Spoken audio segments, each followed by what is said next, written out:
Hello friends, welcome back to my YouTube channel general medical knowledge. आज की इस video में हम डिस्कस करेंगे हार्ट सर्जरी के बाद पेशेंट को कितना अमाउंट ऑफ वाटर लेना चाहिए, पेशेंट को कितना पानी पीना चाहिए हार्ट सर्जरी के बाद। हार्ट की सर्जरी के बाद जब आप हॉस्पिटल से डिस्चार्ज होते हैं तो उसके बाद आपके डिस्चार्ज समरी में या फिर आपके डॉक्टर के द्वारा आपको एडवाइस किया जाता है कि आपको इतना अमाउंट ऑफ वाटर, इतना अमाउंट ऑफ लिक्विड लेना है।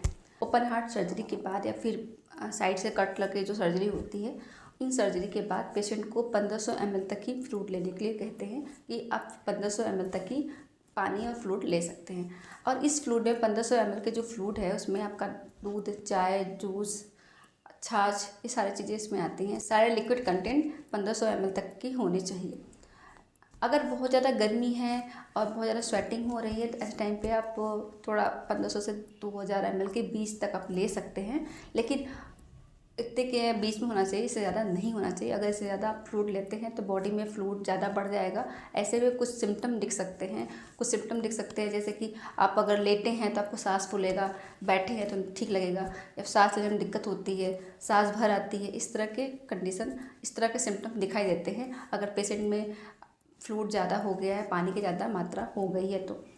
कई बार ऐसा होता है कि पेशेंट डर के बारे उनको बोल दिया जाता है आपको पानी कम पीना है, तो बहुत कम पानी कम पीते हैं, बहुत ज़्यादा कम पानी कर देते हैं या फिर नहीं पीते हैं, बहुत कम पानी पीते हैं। ऐसे में इनके बॉडी की रिक्वायरमेंट पूरी नहीं हो पाती है, बॉडी डिहाइड्रेट हो जाती है, बॉडी में डिहाइड्रेशन का डेवलप हो जाता है, जिसकी वजह से उनको कुछ सिम्टम दिखाई देते हैं, जैसे यूरिन का पीला होना, यूरिन का बहुत ज़्यादा गाढ़ा होना, यूरिन में जलन होना, पेशाब के रास्ते जलन होना। ये सारे कंडीशन, सारे प्रॉब्लम क्रिएट होते हैं अगर आप जितना बताया गया उतना पानी नहीं लेते हैं तो। अगर पानी का अमाउंट बहुत कम होगा तो भी बहुत प्रॉब्लम है, अगर पानी का अमाउंट ज़्यादा करते हैं तो भी बहुत प्रॉब्लम है। इसलिए आपको जितना रिकमेंडेड अमाउंट बताया गया है उतना आपको लेना है, जिससे आपके बॉडी की रिक्वायरमेंट पूरी हो सके।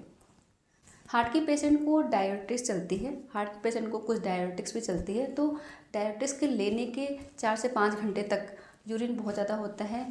डायबिटिक्स को इसलिए दिया जाता है कि जो भी एक्स्ट्रा अमाउंट ऑफ फ्लूइड है बॉडी में, जो एक्स्ट्रा अमाउंट ऑफ वाटर है फ्लूइड बॉडी में, उसको ड्रेन किया जाए, उसको बाहर निकाला जाए, उसको एक्सक्रीट आउट किया जाए, जिसके थ्रू हार्ट में जो प्रेशर बन रहा है, बॉडी में जो एक्स्ट्रा अमाउंट ऑफ फ्लूइड है वो एक्सक्रीट हो जाए और हार्ट का प्रेशर थोड़ा डाउन हो जाए।